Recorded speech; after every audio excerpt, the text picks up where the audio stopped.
are so convinced about the biological benefits of being in nature that they are dedicating more and more acreage and parks to the practice of forest bathing, or shinrin-yoku. In this experience, you walk along paying particular attention to the sights and smells around you. You break branches to smell the sharp tang of the cypress oils. You breathe deeply and close your eyes. You get present. You unwind. This is forest bathing, and although it sounds woo-woo, the science is impressive. And who among us doesn't feel better after a walk outside?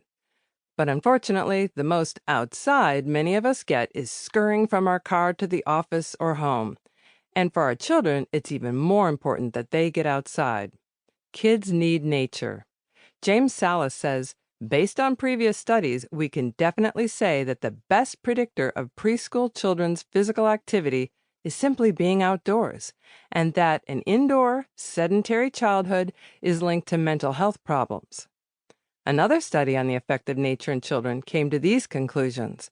Access to green space was associated with improved mental well-being, overall health, and cognitive development of children. It promotes attention restoration, memory, competence, supportive social groups, self-discipline, moderates stress, improves behaviors and symptoms of ADHD, and was even associated with higher standardized test scores. Finnish students don't start school until age 7 and spend a large amount of time outdoors even after they begin formal schooling, 15 minutes every hour. Yet they consistently score higher than most other children in the world and have superior literacy skills. Who wouldn't want all those benefits for their kids? But we are afraid. We don't want to let our kids roam around outside unattended. So go with them. Find a forest. Find a park. Go with friends where they can roam and play without having to be in an organized team or play structure. Find a puddle to look for insects and tadpoles. Have them sniff evergreen branches. Encourage your child to get messy, dirty, and inquisitive. One of my proudest moments at the park was when I was the only mother who would let her child play in a mud puddle. I remember one rainy spring afternoon. I had it. I was lonely and my toddler was stir-crazy. I was sick of being cooped up inside day after day due to the rain. All right, I said, let's pretend we live in the Pacific Northwest. They don't stay inside because of rain, and neither will we. I got him dressed in rain boots and a raincoat, and I dressed the same. We went outside and started hunting for frogs. We lifted up flower pots and chairs and unraveled the hose and found several hidden within the folds. He squealed with delight. We stomped in puddles and tried to make the biggest splashes possible. We lifted up stones and hunted for plump earthworms. There was a small creek, more like a rivulet in a ditch across the road, and I made simple foil boats, and we raced them in the water. We looked for tadpoles in standing water. We had a blast, and it didn't take any advanced planning or tools, just stepping outside.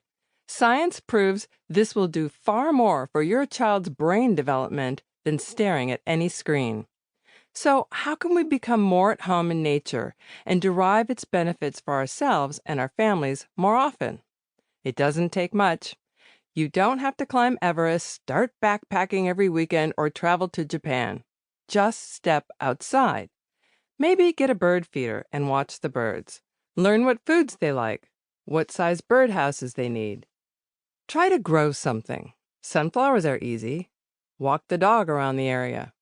Notice the sounds, the sights. Is it always windy in the afternoon? From what direction does the wind blow?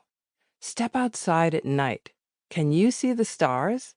Can you spot the constellation of Orion? Maybe you can ride a bike with the family after dinner.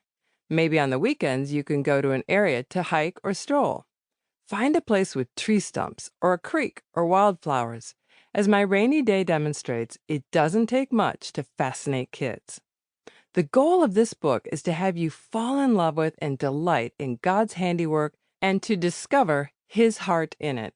The more you learn about the amazing things He has done, the more you want to learn and enjoy them. Ocean explorer Jacques Cousteau said, "We protect what we love." I remember the day